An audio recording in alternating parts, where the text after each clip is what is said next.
Ici, on est intervenu en 2012 pour essayer de limiter l'impact du piétinement bovin sur le cours d'eau. Et donc on est intervenu en posant de la clôture, comme vous pouvez le constater, donc des deux côtés, et en aménageant des passages, c'est-à-dire qu'on a aménagé des descentes empierrées, stabilisées, pour éviter qu'il y ait trop de bouillasse qui se forme et trop de départ de sédiments dans le cours d'eau, et limiter ainsi le colmatage du fond du lit. Et là, il y a une sorte de régénération spontanée de la végétation qui se fait derrière cette clôture. Ça maintient en partie les berges et ça crée un peu d'ombrage parce qu'on avait aussi ce problème d'absence de ripisylve sur un long linéaire du Bérou et qui est responsable en partie du réchauffement de l'eau sur le cours d'eau.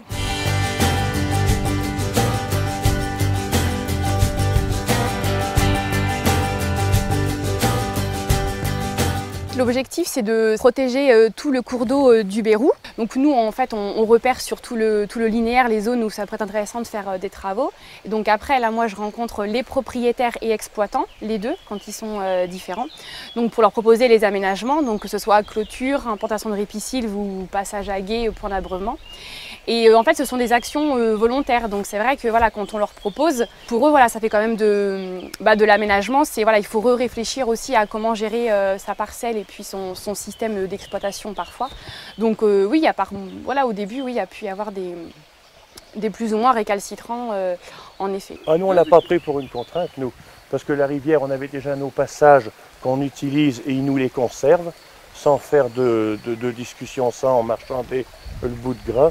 Alors on n'a pas vu du tout ça comme une pénalité ou quelque chose qui était une restriction. Nous, on a pris ça tout à fait comme une nécessité.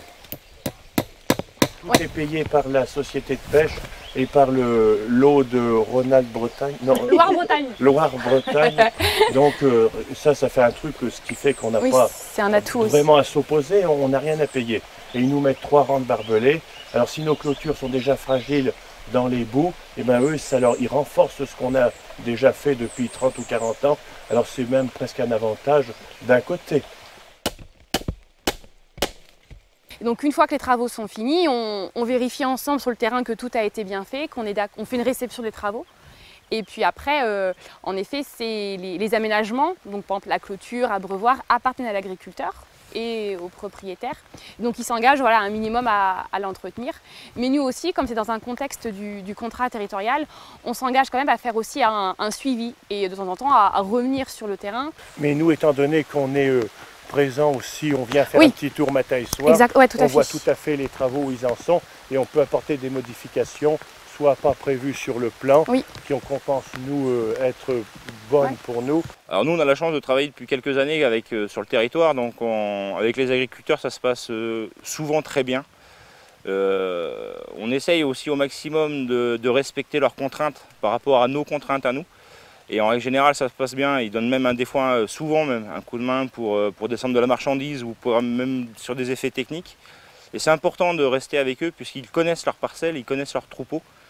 Donc sur des aménagements qui, pour nous semblent faciles, un petit détail peut vite faire la différence. Par exemple, un piquet mal positionné ou une bête risque de se coincer ou choses comme ça. Donc l'agriculteur va tout de suite avoir l'œil que nous, on n'aura pas forcément. Donc ça c'est un aménagement qu'on appelle descente aménagée directe au cours d'eau. Donc c'est un point d'abreuvement, hein, c'est pour que les animaux puissent aller boire au cours d'eau. Mais là dans ce cas particulier, déjà c'est pour des moutons. Et ensuite ils ne viennent au cours d'eau que d'un seul côté de la berge. Donc du coup on a fermé en fait tout l'abreuvoir. Donc les moutons peuvent aller boire ici, mais pour autant pas traverser ou aller dans le cours d'eau directement. Donc ça c'est un autre système d'abreuvement en fait. Donc là c'est pour les bovins. Donc c'est ce qu'on appelle une pompe à museau ou encore pompe à prairie. Voilà, ça a plusieurs noms. Donc les vaches viennent ici, en fait elles appuient ici. Et après voilà, on a l'eau qui est pompée du cours d'eau qui arrive après dans le bac. Il y a moins de piétinement et puis moins de déjection par exemple, il y a moins de problèmes bactériologiques. Donc il y a certaines études qui prouvent que du coup l'eau est de meilleure qualité. Et donc du coup après ça se répercute sur la santé de la vache et puis sur le produit, la viande en fait aussi, après la qualité. Pour les pêcheurs, en fait, l'objectif, la politique de la Fédération de pêche, c'est de pouvoir s'affranchir des repeuplements artificiels, on va dire. Et du coup, il faut que la truite, sur les cours d'eau à truite, puisse effectuer son cycle biologique d'elle-même, totalement, pour qu'on retrouve une population d'individus sauvages, entre guillemets, sur le linéaire. Donc l'intérêt des pêcheurs, c'est de retrouver du poisson de qualité sur ces cours d'eau. Comme on sait, bon, que de toute façon, ça fait partie d'une qualité pour nos enfants, nos petits-enfants et tous les descendants qu'on va avoir. Alors, il faut chacun mettre un petit peu du sien.